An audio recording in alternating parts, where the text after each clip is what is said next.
Okay, so today we are here to discuss something about the electron microscope.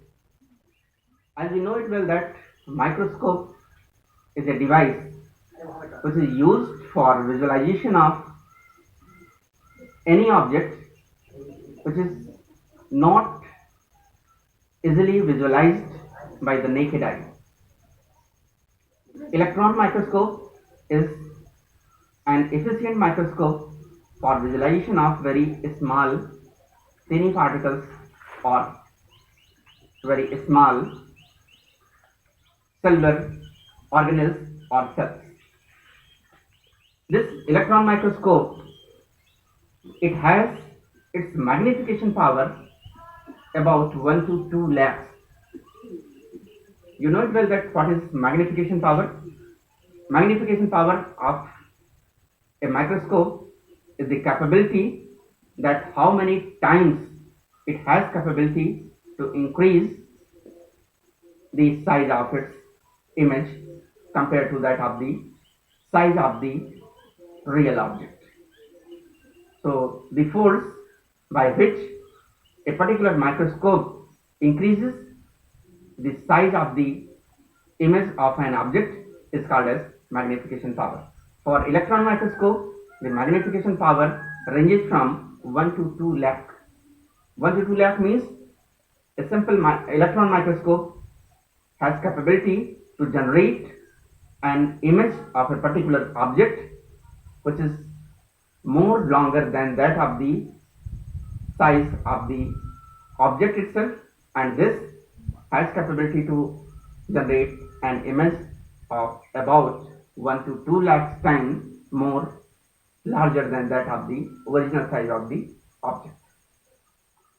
As a fact, already we have discussed that if the size of an object is less than lambda by 2, lambda is the wavelength of the light incidented over the microscope or light source which have been used for illumination of the object.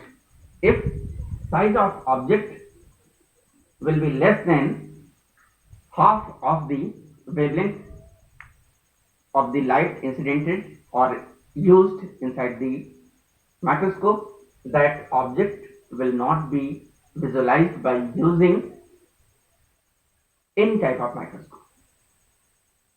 So we have to make it fact that as the wavelength of light will keep on reducing, this lambda, as it will keep on reducing, it will make it sure that smaller and smaller objects can be visualized easily by using such wavelength of light inside the microscope.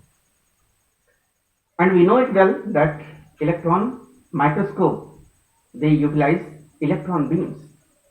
Electron beams, they are cathode rays, and the wavelength of cathode rays or electron beams is very less, that is 0.05 angstrom.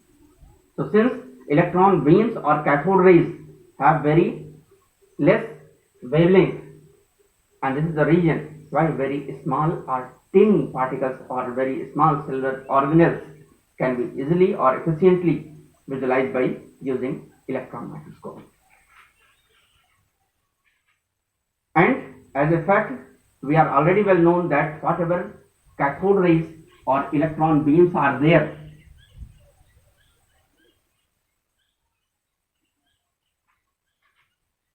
they keep on moving, they travel at a straight path, and the penetration capability of these electron beams is very less.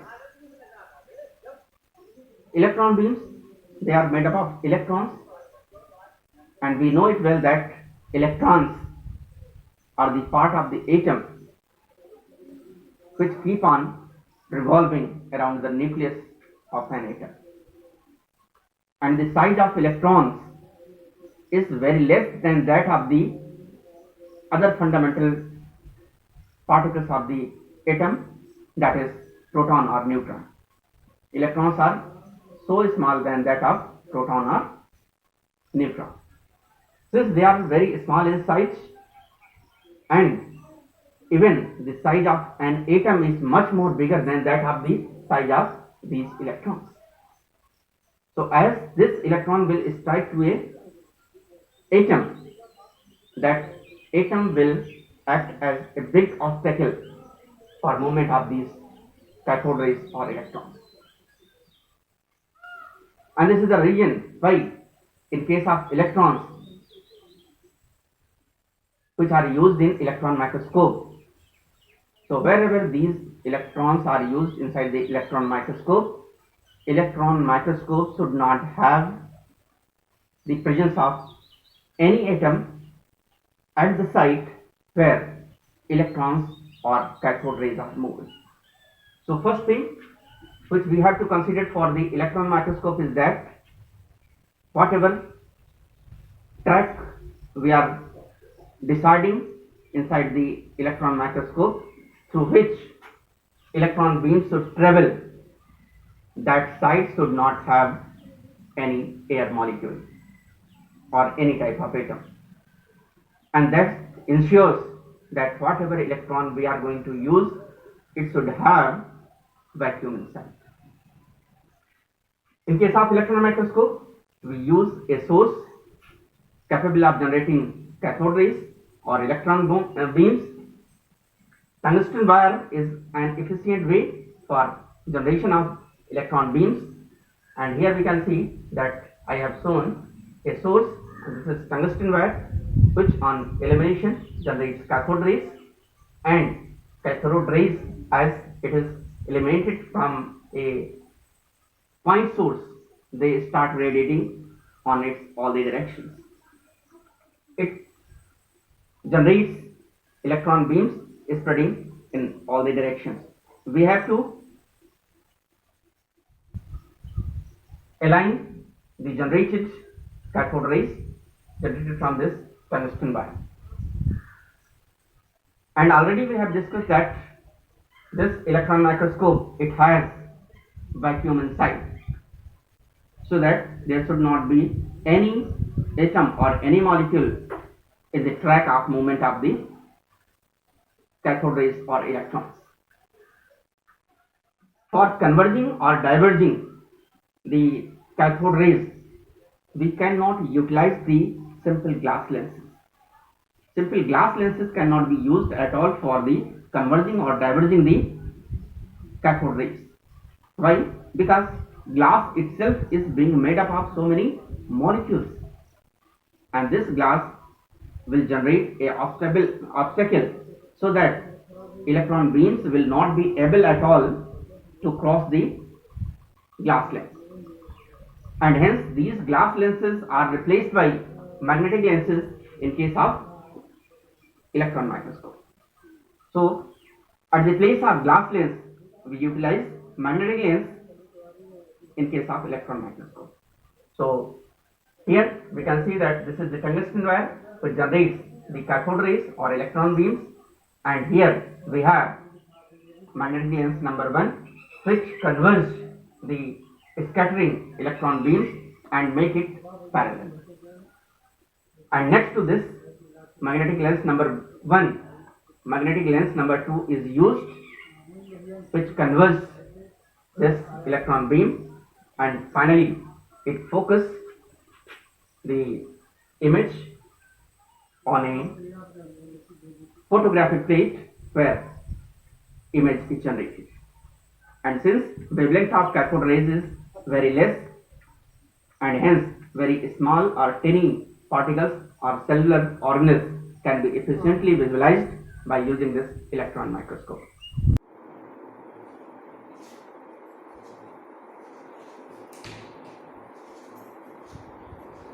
Hello everyone, today we are here to discuss something about the electron microscope. Already we have discussed about the functioning and construction of electron microscope. Today we are going to discuss about the methods for preparation of specimen for electron microscopy. For making a specimen expected for its used for electron microscopy. It utilizes several steps, and these steps are: number 1, fixation;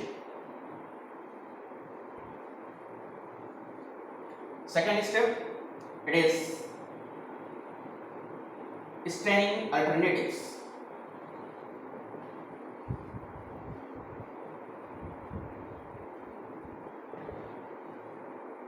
thirdly, dehydration;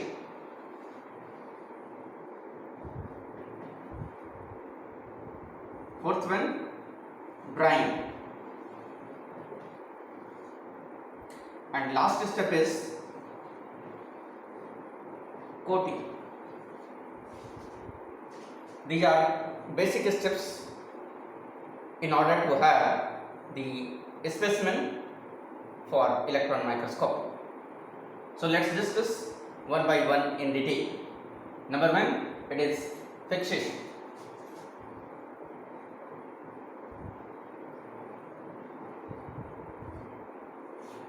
Fixation, we know it well that it is the process which ensures that a specimen get attached to a particular surface firmly, so that it should not be allowed to move here and there.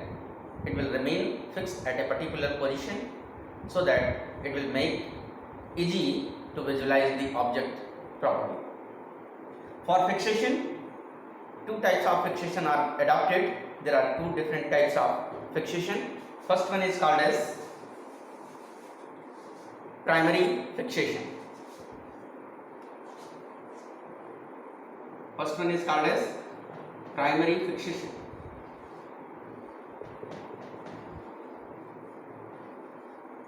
While second one is called as secondary fixation.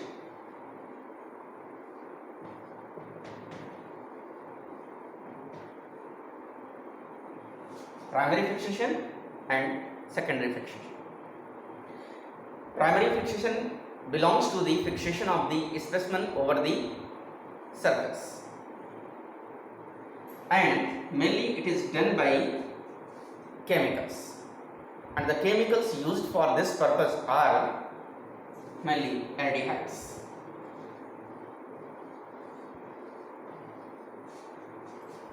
In case of secondary fixation, once primary fixation is done, that specimen is attached to a particular surface, then secondary fixation is performed.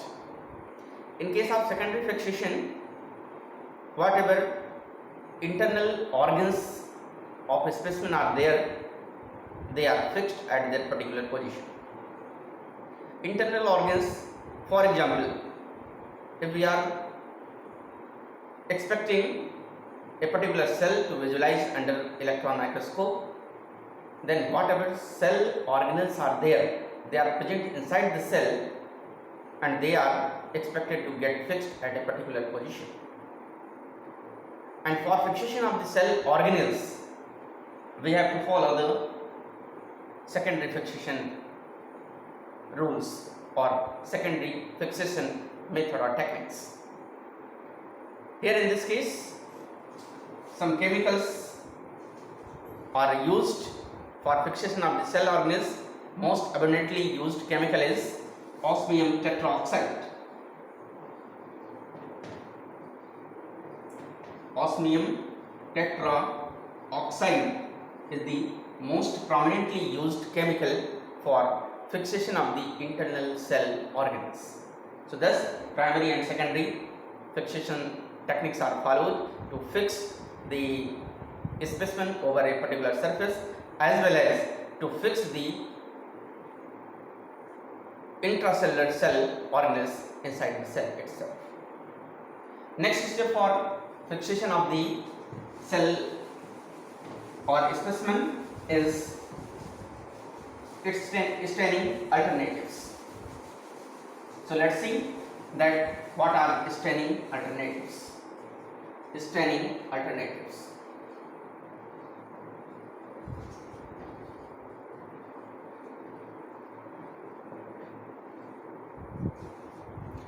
Why we are using here the term staining alternatives. In fact, in case of electron microscope, we know it well that electron microscope utilizes cathode rays, which are in fact electron beams.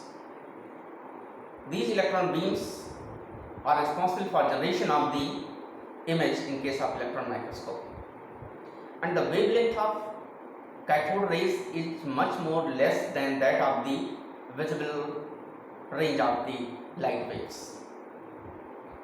We know it well that visible range of light waves ranges from 400 to 800 nanometers, and since cathode rays have their wavelength very less than that of the normal visible range of light waves, that's why cathode rays cannot stimulate our retina cells to generate the image. Already we have discussed that whatever image is generated in case of electron microscope, it is due to generation of the effect over the photographic plate that results into generation of the image. Electron beams or waves, they can't stimulate the human retina to generate an image,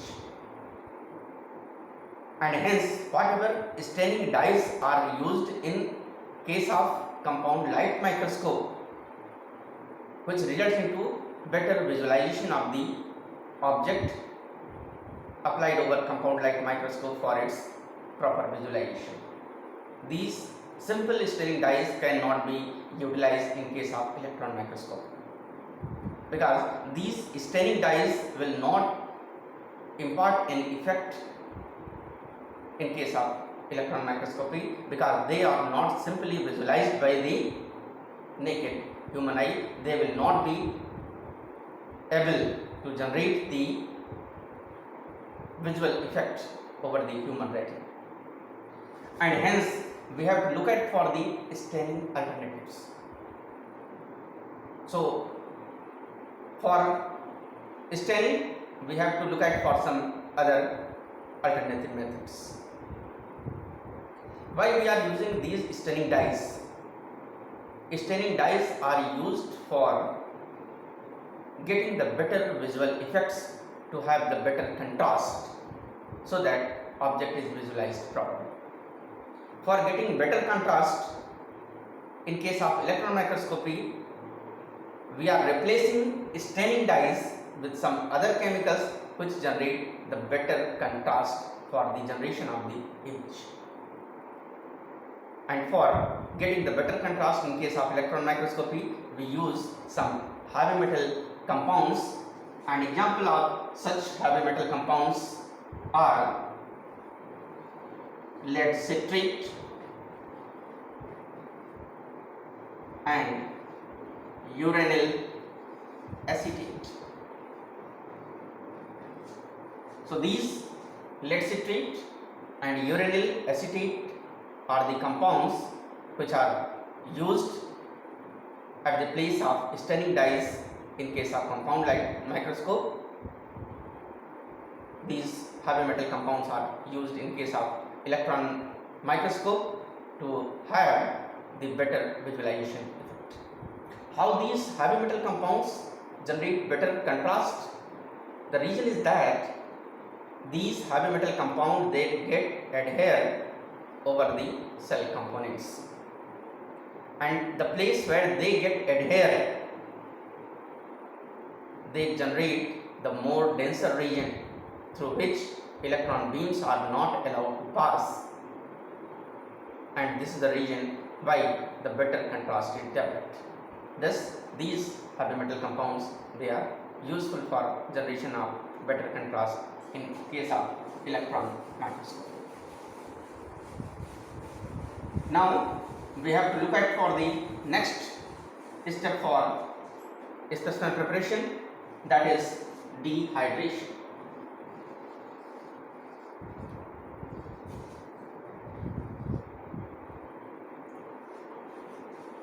Dehydration. D means no and hydration means water. Simply the term dehydration means removal of water. Dehydration is one of the most prominent step in case of specimen preparation for electron microscope. Already we have discussed that in case of electron microscope, we generate the vacuum at the place where cathode beams are moving. As vacuum is generated inside the electron microscope, and we know well that why vacuum is required.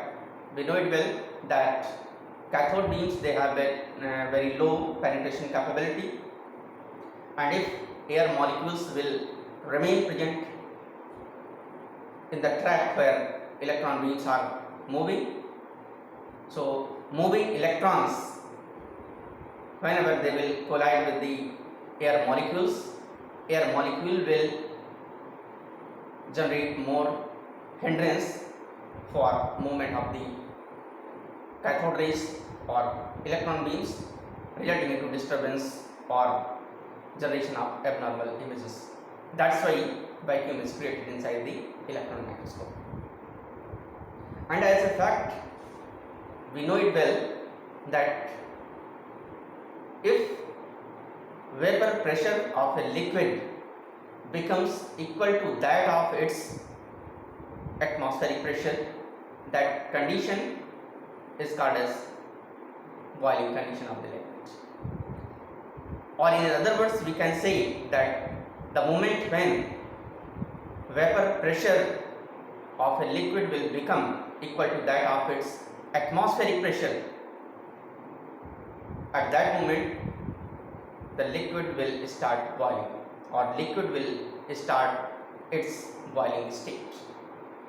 And since there is vacuum inside the electron microscope, there is no pressure of the air inside the electron microscope. Hence, as any of the compound or specimen will be kept inside electron microscope where vacuum have been applied, and since there is no atmospheric pressure, the thing will automatically come into its boiling state, resulting into generation of vapors.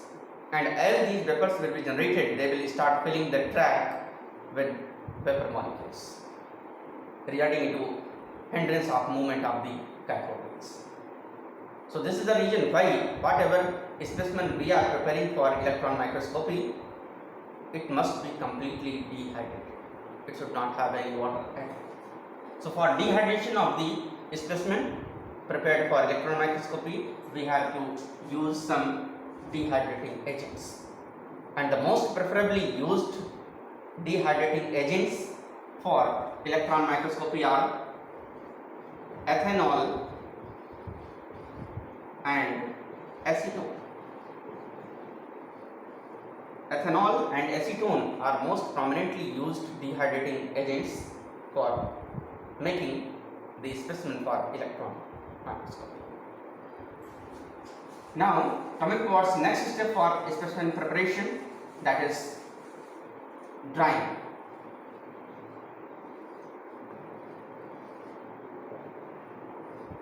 Drying is again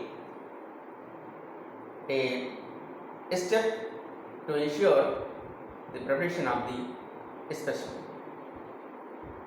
For drying, we use to keep these prepared specimens at a temperature of 40 degrees Celsius for a duration of 2 days, followed by keeping the same specimen at 60 degrees Celsius for next 2 days. So that ensures the proper drying of the prepared specimen. And as this drying step will be completed, next step for the specimen preparation can be applied over here. And now the next and the last step for preparation of the specimen is coating.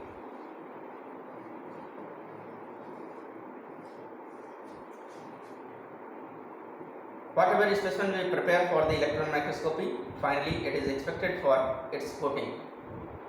And coating is done by the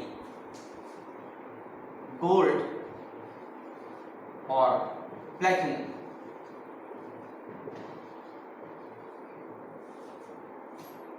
gold and platinum metals are used for coating the specimens of electron microscope.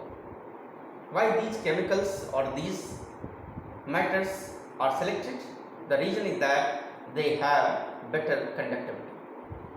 Coating is mandatory to have the better conductivity in order to build up the efficient voltage for effective effect of the cathode rays and in order to get the efficient image by the electron microscope. These matters are used for coating and a thickness of 20 to 30 nanometer is done for the specimen. At least 20 to 30 nanometer thickness of these metals is performed over the prepared specimen. So, for making a specimen, we have to follow all these steps,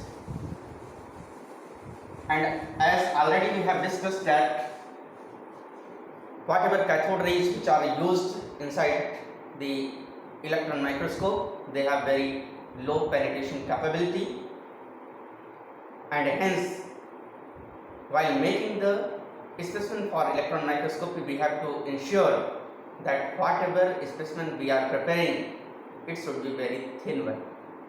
It should be efficiently thin, so that it should permit the cathode rays to pass through it. If cathode rays will not be allowed to pass through the specimen, corresponding image will not be generated, particularly in case of transmission electron microscope. So, for making any specimen, we have to make it sure that a specimen slice should be very thin. How much thin it should be? It should be in between 20 to 100 nanometers.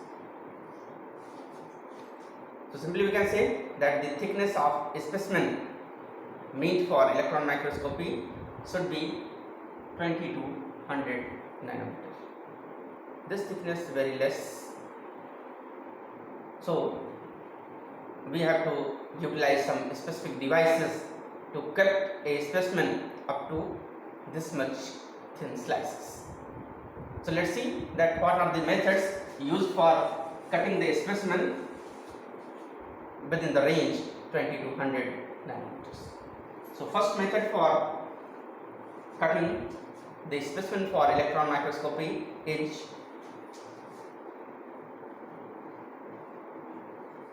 freeze etching process.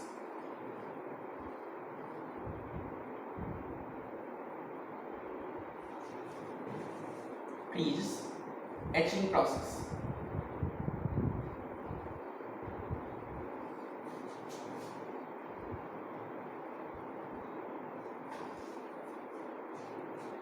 Freeze, keeping at very low temperature.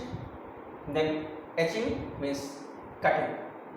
So this includes the cutting of a specimen by keeping it at very low temperature. Freeze etching process is the process which includes the cutting of a specimen by keeping it at very low temperature. So let's see that how this freeze etching process is applied. For this, whatever object is there which is expected for its visualization under electron microscope, it has to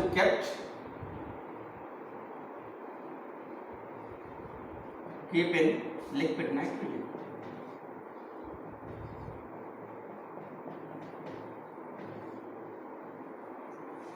Object is kept inside the liquid nitrogen, and we know it well that the temperature of liquid nitrogen is very less. It is minus 196 degrees Celsius. Object is kept at liquid nitrogen temperature, which is minus 196 degree Celsius. and once this object is kept inside the liquid nitrogen, the object gets freezed. And once object gets completely freeze, we have to go for its heating.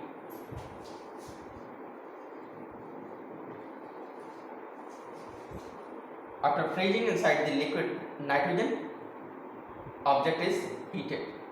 And how much heated? It is heated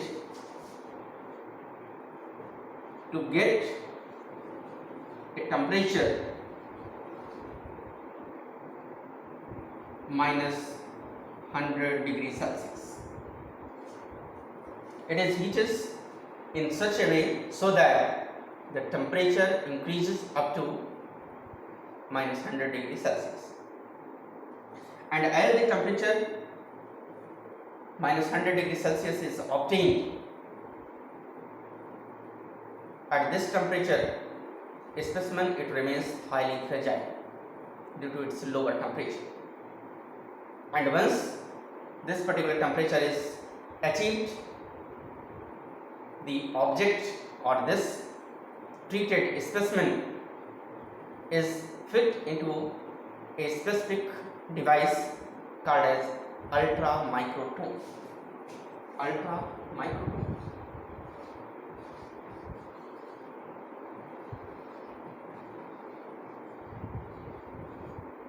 Ultra means very thin, micro means small, and tome means cut. A device which is used for cutting very thin slices, that device is called as ultra microtome. It utilizes diamond knives, and these diamond knives are used for cutting the specimen into very thin slices ranging from 20 to 100 nanometers. So this very thin slices are generated for our object, and they are treated properly to have the efficient specimen in order to get the better electron microscopic specimen to have the corresponding better image generation. So we have discussed that how specimen is prepared for electron microscopy. It's all for today. Thank you.